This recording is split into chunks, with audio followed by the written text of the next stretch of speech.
I am not an infamous transphobe. That is Matt Walsh, transphobe, liar, and man with an inflated ego.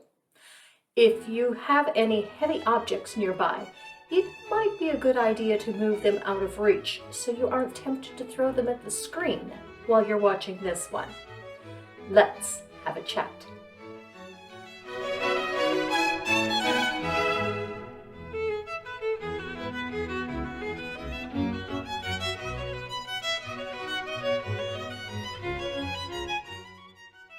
Hello and welcome.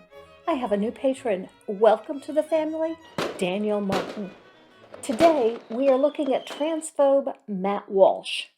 I want to begin by defending my accusation that Matt Walsh is a transphobe, despite this not being the major premise of this video, nor a point that any but Matt Walsh could deny.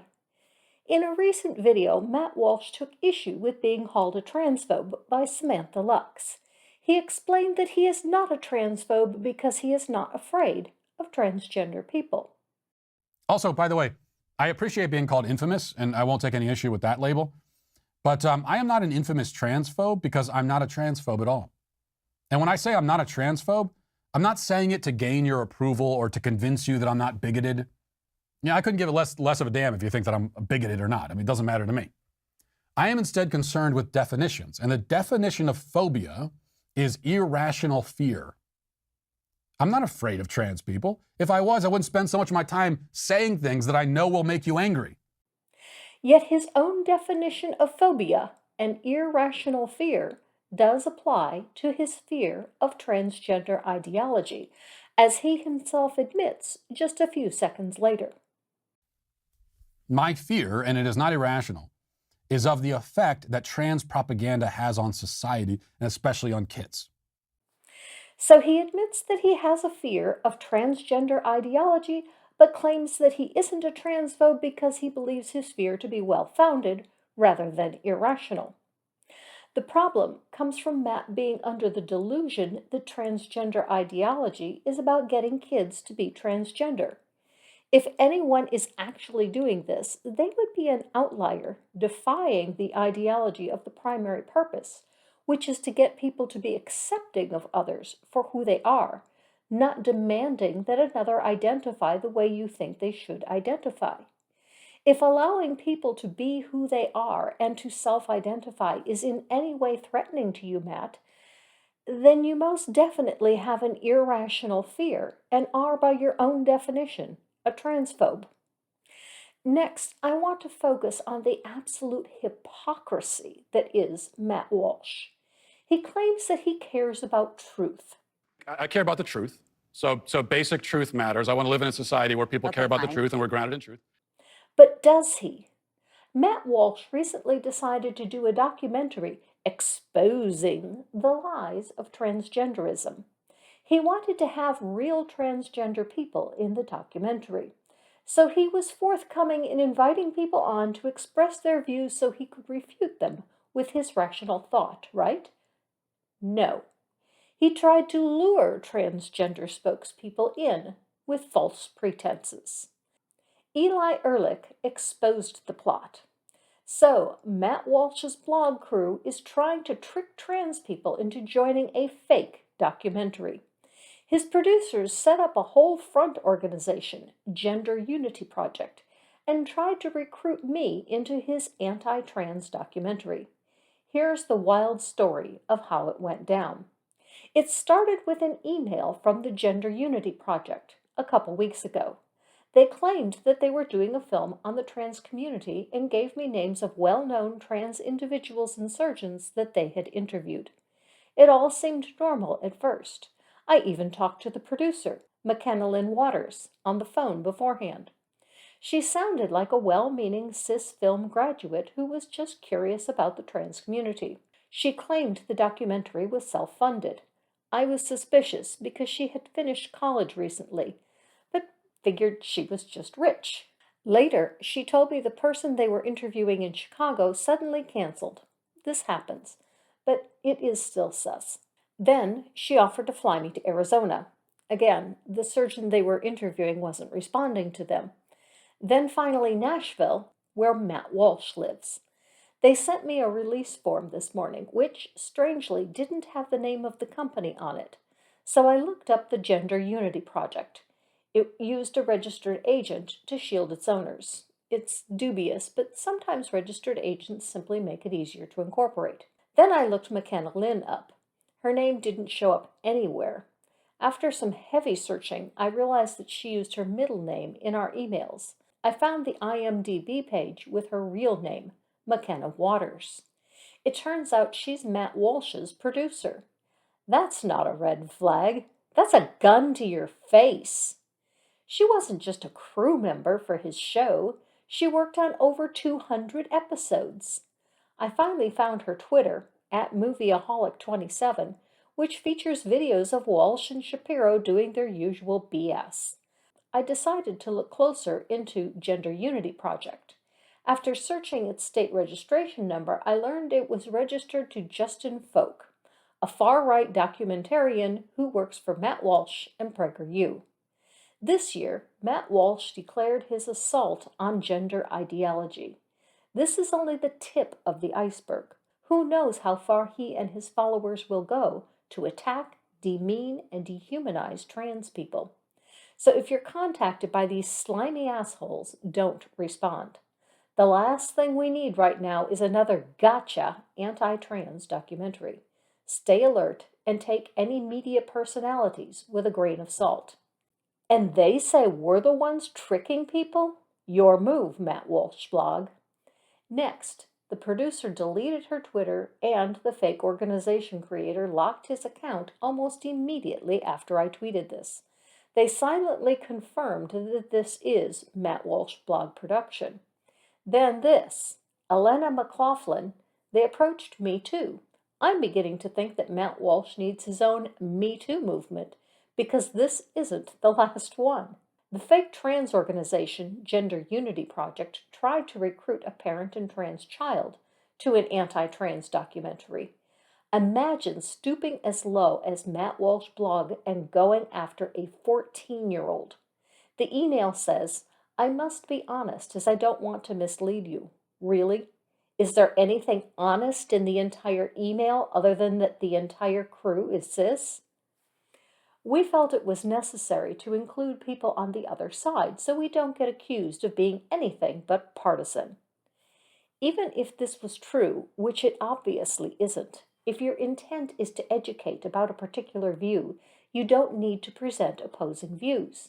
If your intent is to present a balanced view of a controversial subject, then you should be including both viewpoints in a balanced approach that lets the viewer decide. But to say you want to present one side but include a little from an opposing view so you don't appear biased is admitting to a deceptive approach to the topic. There is nothing wrong with presenting an opponent's viewpoint so that you can refute it, but presenting it just so the viewer will get a particular impression of the producer is a dishonest approach.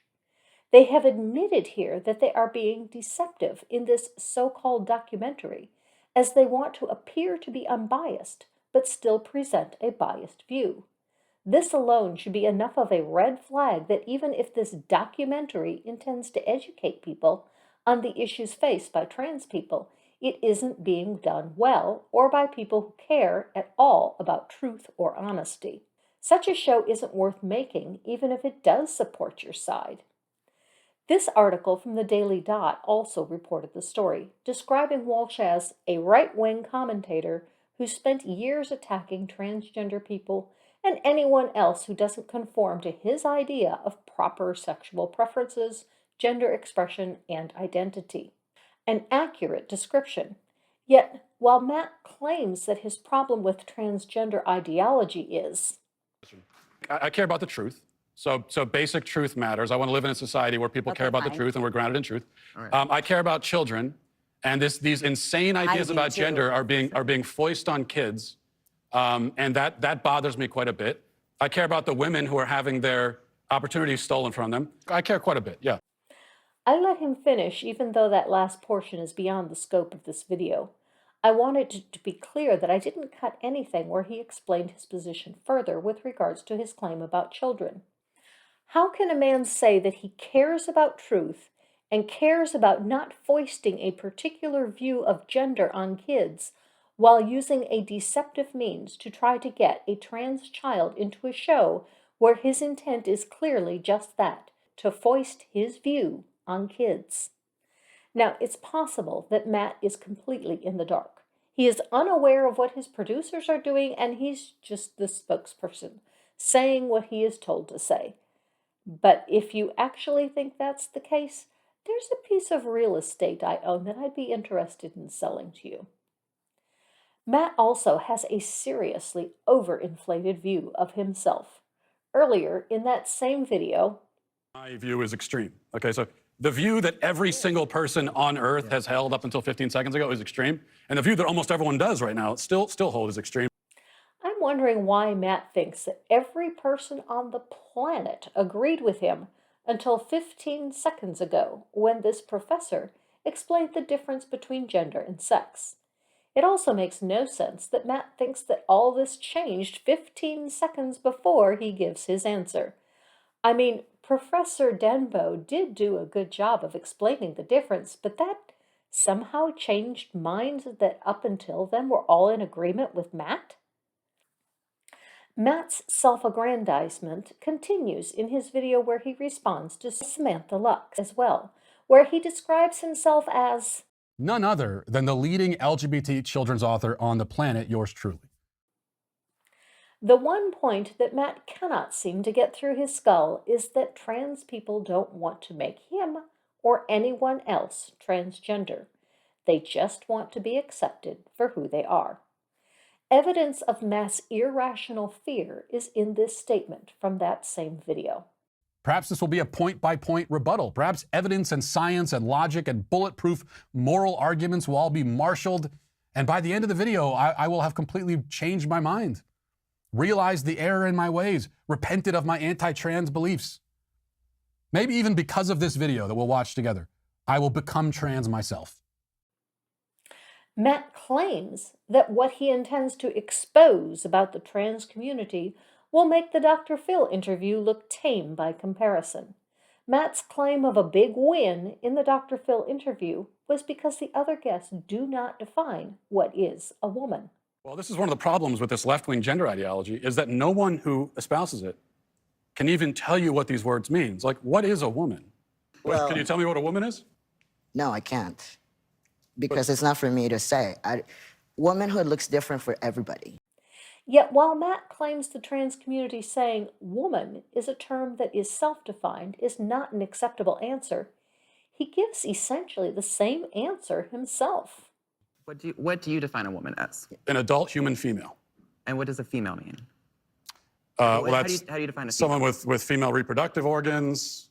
Okay. Someone who's, here's the thing, when you're female, it goes right down to your bones, your DNA. So that's why if someone dies, Okay. we could dig up their bones 100 years from now. We have no idea what they believed in their head, but we can tell what sex they were because it's ingrained in every fiber of their being. First, it was reproductive organs, something that not all cis females, myself included, have. Then, it was something that goes down right to your bones and your DNA. He's right that there is a structural difference between male and female bones. But DNA is messy. It's why he doesn't go with just that. But he concludes that sex is a matter that can be determined from human remains. Two problems. First, only sometimes. Not all people have DNA and anatomy that line up in agreement on sex. It's a small segment of the population, granted, but transgender people are a small segment of the population. You don't think there might be some kind of correlation here, do you? That the same people whose bodies don't have sexual characteristics in alignment might be the same people who identify differently from their outer appearance, do you? Addison Rose then tries to steelman Walsh's position, asking him what about people who have exactly this issue, even from a strictly cis position. Interesting. So I'm trying to understand. Your definition is that a woman is someone who is female, you said, right? Correct. Gotcha. As a biological female. So what happens if we have maybe someone who is female, identifies as a woman, right? You know, cisgender woman, right? As you just explained, but maybe doesn't have the ability to reproduce. But Matt completely ducks the question. Maybe doesn't have those organs that you're talking about that are reproductive organs. I have answered the question. You stood up here and said trans women are women. No, Matt, you have not answered the question. You said a woman is a female, and a female is a person with several characteristics. But you have not answered the question of what if a person lacks some of the characteristics that you call female? How many female traits must a person have in order to qualify as a woman or female, since you consider these two to be synonymous? At what point of having mixed traits does one become other than female? And what term do you give to this other? Is everyone that doesn't qualify as female in your book male then, since you say there are only two genders? Is a woman without female reproductive organs a male in your book? If so, then you have declared me and hundreds of thousands of other cis women to be male. And you accuse the trans community of wanting to make people trans? There are some things that people do self-identify as. Being Christian, for example. Ask 10 random people on the street what is a Christian, and you will get 10 different definitions. Many believers police their ranks by declaring others as not being real Christians. I get this one all the time. Whenever I say I was a believer for 42 years, I hear, well, you were never a real Christian. I only get this from people who don't know me, though. People who do know me know that this is not the case. So what is a real Christian? That depends both on who you are talking to and for what purpose. It's funny how the same people who say that only a few are real Christians will then say that most people in the world are Christians when it comes to demographics. The only way that most people in the world are Christians is if you count all who self-identify as Christians. If you only count those that fit the narrower parameters that some believers use to separate out those they don't want in their ranks, they are a minority. Many then make the argument that if a person self-identifies as fill in the blank, they'll find something silly. Although one person tried it with an ape. I pointed out that humans are apes. So a person identifying as an ape is no stranger than a human identifying as a mammal. So then he switched to dog. But that changes everything. A human cannot be a dog. Thus a human cannot self-identify as a dog. A human can be a woman. See the difference, Matt? Second, Matt commits the very error that the guests were trying to educate him on, that gender and sex are not the same. Yet when asked to define a woman, a gender, he says a woman is a female, a sex. The entire issue is that he cannot accept that a person can be one sex, but a different gender. Saying this is what a woman is. Yeah, well, Isn't that a little sexist? Because I am willing to define it, but you won't. No, Matt, you didn't define female, nor did you give any reason why gender and sex must be the same. Thus, I award Matt with a granny frown. I rest my case. Matt Walsh, inflated ego, transphobic liar. Convicted? Leave a comment with your thoughts. What is really sad is all the video clips that I used here are from Matt's own channel. He has these posted and even has the interview with Addison and Ethan featured as if it's some kind of gotcha that they can't define the term woman. They didn't say that they can't define it. They said that they don't define it. There is a difference. I can give what I think is the definition of a woman, but no matter what I say, I could possibly exclude someone who identifies as a woman, so I don't. I choose not to define the term, but rather to be tolerant of each viewpoint on the subject. It means what you want it to mean, for each person defines it for themselves, just as Addison said. In other words, just live your life